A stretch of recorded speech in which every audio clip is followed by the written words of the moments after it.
इस कार्यक्रम का आयोजन जैन समाज के विभिन्न जो संगठन है उनके सभी पदाधिकारियों ने मिलकर किया और इस प्रकार के आयोजनों से हम अगली पीढ़ी को, भावी पीढ़ी को धर्म के प्रति जागरूक करने का प्रयास करते हैं।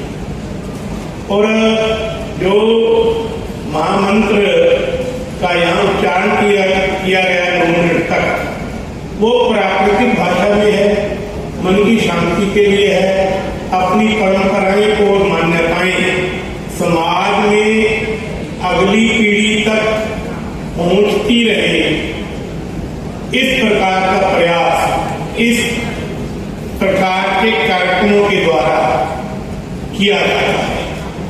निश्चित रूप से आज सारा विश्व युद्ध के मुहाने पर खड़ा है। उस समय विश्व शांति की बात करना, मन की शांति की बात करना एक चमत्कार से कम नहीं है। मैं चमत्कार शब्द का इसलिए प्रयोग करता हूं कि जितना घना अंधेरा होगा उसमें छोटी सी रोशनी भी अपना महत्व, रोशनी का क्या होता है वो बताती है।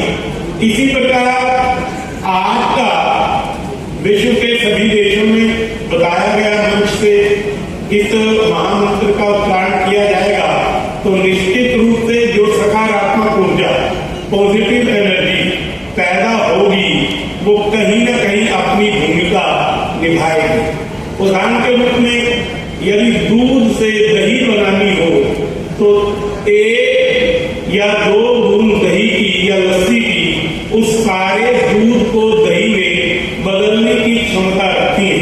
इसी प्रकार इस प्रकार के आयोजन आज विश्व में जो अशांति है उसको शांति में बदलने के लिए महत्वपूर्ण भूमिका निभा सकती है।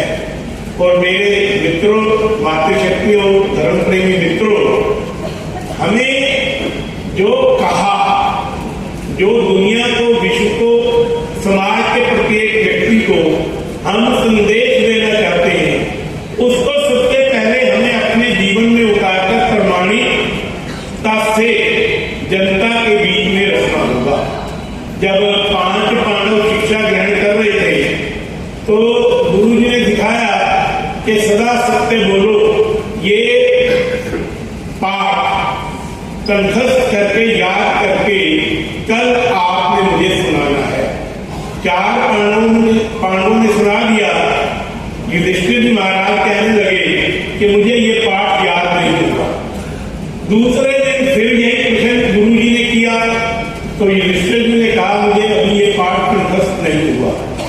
तीसरे दिन जब यही प्रश्न किया और युधिष्ठिर जी महाराज ने यही उत्तर दिया तो गुरु जी थोड़ा क्रोधित हुए, कहने लगे कि 3 शब्द आप याद नहीं कर पाए 3 दिन में। 1 दिन में 1 शब्द यदि याद कर लेते तो आपको ये पाठ कंठस्थ हो गया होता। तो जो युधिष्ठिर जी ने उत्तर दिया वो चिंतन करने योग्य है, मनन करने योग्य है, मंथन करने योग्य है। उन्होंने कहा जब तक मैं अपने जीवन में इस बात को ना उतार लूं कि सदा सत्य बोलना है और बोलना चाहिए, तब तक मैं कैसे कह सकता हूं कि मुझे ये पाठ कंठस्थ हो गया। आज हमने ओ नमो हरिहंताणम यहां से शुरू किया। प्राकृतिक भाषा में है, समाज के प्रत्येक व्यक्ति तक इसका अर्थ पहुंचे। जो भाषा हम समझ सकते हैं उस भाषा में ये सामान्य व्यक्ति को बताया जाना चाहिए कि इस नवकार महामंत्र का अर्थ क्या है, तभी तो वो अपने जीवन में उतारेंगे। और दूसरे, हमने इतना भव्य सुंदर कार्यक्रम का आयोजन किया, हम भी ये प्रयास करें कि जो युधिष्ठिर जी ने उत्तर दिया था गुरु जी को, हम भी अपने जीवन में इसको उतारने का एक सार्थक प्रयास करके अपने जीवन को प्रमाणित होने का परिचय समाज के प्रत्येक व्यक्ति को दें। यदि हम ये करते हैं तो निश्चित रूप से आज के इस कार्यक्रम को मनाने का उद्देश्य है। और सच्ची बात तो ये है, आप सबको तो पता होगा, विश्व शांति की बात, मन की शांति की बात, स्वयं के विकास की बात, आदमी का सोचने का स्तर ऊंचा हो, ये बात इस मंत्र के माध्यम से बताई गई है। तो ये आम आदमी तक जानकारी पहुंचे। और मुझे तो थोड़ी जानकारी थी, क्योंकि मैं बुढ़िया में जैन समाज में एक मंदिर है, दीपक जैन जी मेरे सहपाठी, उनके बेटे आदित्य जैन जी भी मुझे यहाँ नजर आए थे, सामने तक पीछे खड़े।